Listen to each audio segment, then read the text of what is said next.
Iran पर कभी भी हमला कर सकता है अमेरिका। ईरान के बॉर्डर पर दिखे कई फाइटर जेट्स। ईरान ने फाइटर डिफेंस सिस्टम एक्टिव कर लिया है। ईरान ने एयर स्पेस के नागरिक विमान वहां से हटा दिए हैं। और ये अपडेट हम आपको बता रहे हैं, जो हालात बेहद खराब चल रहे हैं ईरान और अमेरिका के बीच में। ईरान पर कभी भी अमेरिका हमला कर सकता है, ये बड़ी अपडेट है। कल से इस बात के कयास लगाए जा रहे हैं, एक्सपर्ट कह चुके हैं, अमेरिका के कुछ अधिकारी भी इस ओर इशारा कर चुके हैं, खुद डोनाल्ड ट्रंप भी कह चुके हैं। अमेरिका ईरान के बॉर्डर पर कई ड्रोन्स दिखे हैं, फाइटर जेट दिखे हैं। ईरान ने एयर डिफेंस सिस्टम एक्टिव कर दिया है।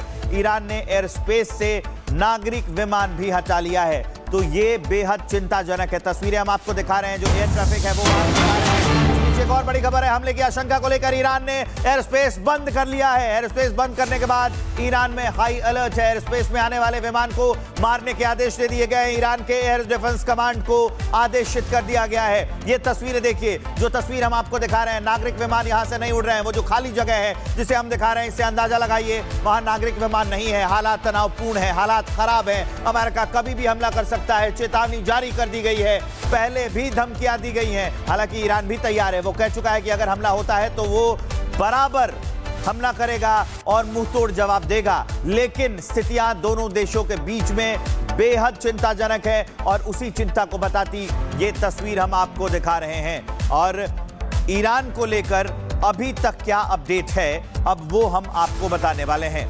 ईरान ने अचानक अपना एयर स्पेस बंद कर दिया, जो खबर हम आपको दिखा रहे थे। ब्रेकिंग न्यूज, संदिग्ध विमानों को देखते ही गिरा देने के आदेश दे दिए हैं। ईरान में 7 दिनों से इंटरनेट पूरी तरह से बंद है। 1 हफ्ता हो गया इंटरनेट बंद किए। मिडिल ईस्ट में सैन्य बेस खाली कर रहा है अमेरिका। कुवैत और सऊदी में अमेरिकी दूतावासों ने चेताया है। प्रदर्शनों में अब तक जो ईरान के अंदर प्रदर्शन चल रहे थे, उसमें 2586 लोगों की मौत हो चुकी है। 2500 से ज्यादा लोग मर गए। उधर ट्रंप कह रहे हैं कि ईरान में फांसी की सजा रुकेगी। 16,700 से ज्यादा प्रदर्शनकारी हिरासत में अब तक लिए गए हैं। ये पूरी अपडेट है। इस बीच एक और बड़ी अपडेट आ गई है। ईरान की सड़कों पर प्रदर्शनकारियों का कब्जा हो गया है। प्रदर्शनकारियों और सुरक्षा बलों में भीषण भिड़ंत हुई है। सड़कों पर प्रदर्शनकारी जोरदार नारेबाजी कर रहे हैं। ये हालात पिछले कई दिनों से बने हुए हैं। ईरान में प्रदर्शनकारी और सुरक्षा बलों के बीच में भिड़ंत की तस्वीर सामने आई है। नारेबाजी हो रही है और अभी भी वाहन फूके जा रहे हैं। ईरान की सड़कों पर प्रदर्शनकारियों ने कब्जा कर रखा है। अमेरिका इसे सपोर्ट कर रहा है। डोनाल्ड ट्रंप कह रहे हैं कि प्रदर्शन जारी रखो, जल्दी मदद पहुंचाएंगे। और उसके बाद ईरान में कैसे हालात हैं, कैसे बुरे हालात हैं, कितने खराब हालात हैं। सड़क पर गाड़ियां जल रही हैं, धुआं पसरा हुआ है, लोग प्रदर्शन कर रहे हैं, नारेबाजी कर रहे हैं, मौत हो रही है, जान जा रही है। 2500 से ज्यादा लोग इन प्रदर्शनों में मर चुके हैं अब तक। लेकिन फिर भी हालात कंट्रोल होने का नाम नहीं ले रहे, नियंत्रण में नहीं आ रहे हैं हालात। और अभी भी वहां पर सड़कों पर प्रदर्शनकारी इकट्ठा हुए हैं। उसी की तस्वीर हम आपको दिखा रहे हैं। ईरान में हालात खराब होते जा रहे हैं। ट्रिगर पर हाथ रख दिया है ईरान ने। कैसे, वो मैं आपको बताने वाला हूं। ईरान ने अचानक अपना एयर स्पेस बंद कर दिया, जिसकी जानकारी मैं आपको लगातार दे रहा हूं। एयर डिफेंस कमांड को हाई अलर्ट पर रख दिया गया है। घुसपैठ वाले विमानों को मार गिराने का ऑर्डर दे दिया गया। ये जानकारी भी मैं आपको दे चुका हूं। अमेरिकी हमलों की आशंका के बीच ईरान अलर्ट है। 280 जगहों पर सुरक्षा बलों और जनता के बीच में हिंसक झड़प हो रही है, जिसकी तस्वीर हम आपको दिखा रहे हैं। इन 280 जगहों की झड़पों में 2500 से ज्यादा लोग अब तक अपनी जान गंवा चुके हैं। लेकिन हालात खराब होते जा रहे हैं। ईरान से बढ़ते तनाव के बीच अमेरिका भी हाई अलर्ट पर है। सऊदी, कुवैत, कतर में अमेरिका की चेतावनी जारी कर दी गई है। यूएस दूतावास ने अमेरिकी कर्मचारियों को अलर्ट कर दिया है, सैन्य ठिकानों से दूर रहें। अमेरिकी नागरिक अब देखिए एडवाइजरी जारी कर रहा है अमेरिका अपने नागरिकों के लिए कि जो सैन्य ठिकाने हैं उससे दूर रहिए। अब ये खतरे की घंटी है, अलार्म है, विध्वंस का अलार्म है कि कभी भी वो हमला कर सकता है। अमेरिका के जो दूसरे दूतावास हैं, वहां पर यह जानकारी साझा की गई है। वहां पर यह चिताया गया है, बताया गया है कि जितने सैन्य अड्डे हैं उससे आप दूर रहिए। हाई अलर्ट है। अमेरिका ने अपने नागरिकों को दूसरे देशों में, जैसे सऊदी में जो उसके नागरिक रहते हैं, उनको चेताया है। इसके साथ साथ दूसरे जगहों पर भी उसने चेतावनी जारी की है कि वो सैन्य बेस से दूर रहें। कुवैत में भी अपने नागरिकों के लिए अमेरिका ने चेतावनी जारी की है, कहा है कि वो सैन्य बेस से दूर रहें। ये 2 तस्वीरें हम आपको ईरान के प्रदर्शन की दिखा रहे हैं। ईरान के प्रदर्शनों से आपको पता चल जाएगा कि हालात बेहद खराब हैं। अमेरिका सपोर्ट कर रहा है, अमेरिका कभी भी हमला कर सकता है और उसी को लेकर ये पूरा बवाल चल रहा है। जो अमेरिका वर्सेस ईरान चल रहा है, ये जंग का अलार्म है।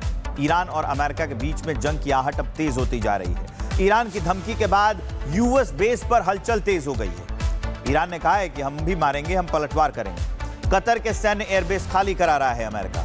कतर ने मिलिट्री हटाने की खबरों की पुष्टि भी कर दी है कि हाँ, अमेरिका ने वहां से मिलिट्री हटाया है। सऊदी, यूएई, तुर्की ने सैन्य अड्डे, जो तुर्की के सैन्य अड्डे हैं, वो निशाने पर हैं। सऊदी, कुवैत, कतर में अमेरिकी दूतावास अलर्ट पर है। अमेरिकी नागरिकों को बेस से दूर रहने की सलाह दी जा रही है। यूएसए ने नागरिकों को तुरंत ईरान छोड़ने को कहा है। तो ये पूरी जानकारी है।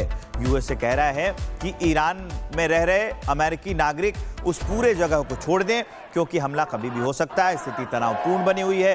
अमेरिका चाहता है कि ये स्थिति कभी सुधरे ही ना, इसलिए वो प्रदर्शन लगातार करा रहा है, उसको सपोर्ट भी कर रहा है। मिडिल ईस्ट में अमेरिका के जो बेस कैंप है, कौन कौन है वो आप जानिए, वो बताता हूं मैं आपको। मिडिल ईस्ट में कतर में अमेरिका का बेस कैंप है। यूएई में भी अमेरिका का बेस कैंप है। बहरीन में अमेरिका का बेस कैंप है। कुवैत में भी अमेरिका ने बेस कैंप बना रखा है। सऊदी अरब में भी वो कैंप है। जॉर्डन में भी है, इराक में भी है और तुर्की में भी है। तो ये सारे देश हैं, इराक में, तुर्की में, कुवैत में, जॉर्डन में, ये सब जगह अमेरिकी बेस कैंप है। अब जहां जहां अमेरिका के ये नागरिक रहते हैं, आप देखिए मैप में, वहां वहां उन लोगों से कहा गया है कि जहां बेस कैंप है उससे लोग दूर रहें। क्यों? क्योंकि हालात तनावपूर्ण हैं। कभी भी एक्शन लिया जा सकता है, कभी भी हमला किया जा सकता है। तो अपने नागरिकों को बचाने के लिए ये एडवाइजरी जारी कर दी गई है। ये बहुत बड़ी खबर आगे को जानिए। ईरान में जंग के हालात के बीच सड़कों पर भीड़ है। खामनेई की मौत के नारों से ईरान गूंज रहा है। ये लगातार 2-3 दिनों से जो हम खबर आपको बता रहे हैं, प्रदर्शन चल रहा था, तब भी नारेबाजी की जा रही थी और अभी भी ये नारेबाजी वैसे ही लगातार चल रही है। 2-3 दिनों से ये तेज हो गई है। प्रदर्शनकारी अली रेजा के जनाजे में ये गुस्सा फूटा है। ताजा मामला तब सामने आया क्योंकि प्रदर्शन तो चल रहे थे, ईरान में कई जगहों पर प्रदर्शन चल रहे थे, लेकिन प्रदर्शनकारी अली रेजा की मौत हो गई। जब उसका जनाजा निकला तो उसके दौरान खामनेई के मौत के नारे लगे हैं। Ayatollah Ali Khamenei, supreme leader Iran का, और उसे मारने के लिए, उसे मर जाने के लिए नारे लगाए जा रहे हैं। कई देशों ने नागरिकों को ईरान छोड़ने की अपील कर दी है। यह भी बड़ी अपडेट है। कई और देश हैं जिन्होंने ईरान छोड़ने की अपील की है, जैसे इटली, पोलैंड, भारत। अमेरिका ने नागरिकों से अपील की है। विदेश मंत्रालय ने नागरिकों से ईरान छोड़ने की अपील कर ली है। हालात बेहद तनावपूर्ण हैं। कहा जा रहा है कि ईरान छोड़ दीजिए, क्योंकि ईरान में कभी भी कुछ भी हो सकता है, कभी भी हमला हो सकता है। सैन्य तैयारियां दोनों ओर से मजबूत की जा रही हैं। जो यात्री विमान है वो उड़ाने पर पाबंदी ईरान ने लगा दी है और अपने एयरफोर्स को यह भी कहा है कि अगर कोई संदिग्ध विमान दिखता है तो उस पर हमला कर दिया जाए, उसे गिरा दिया जाए। अब ऐसे हालात में जब अमेरिका लगातार बयान दे रहा है और ईरान भी तैयार है, तो ये बेहद चिंताजनक है। ईरान और अमेरिका के बीच में जंग की आहट के बीच ईरान में मार्शल लॉ लगा दिया गया है। हालांकि ईरान में सरकार विरोधी प्रदर्शन लगातार जोर पकड़ता जा रहा है। इसके बाद अमेरिकी कार्रवाई की संभावना और ज्यादा बढ़ गई है। उस पर एक रिपोर्ट आपको दिखाते हैं।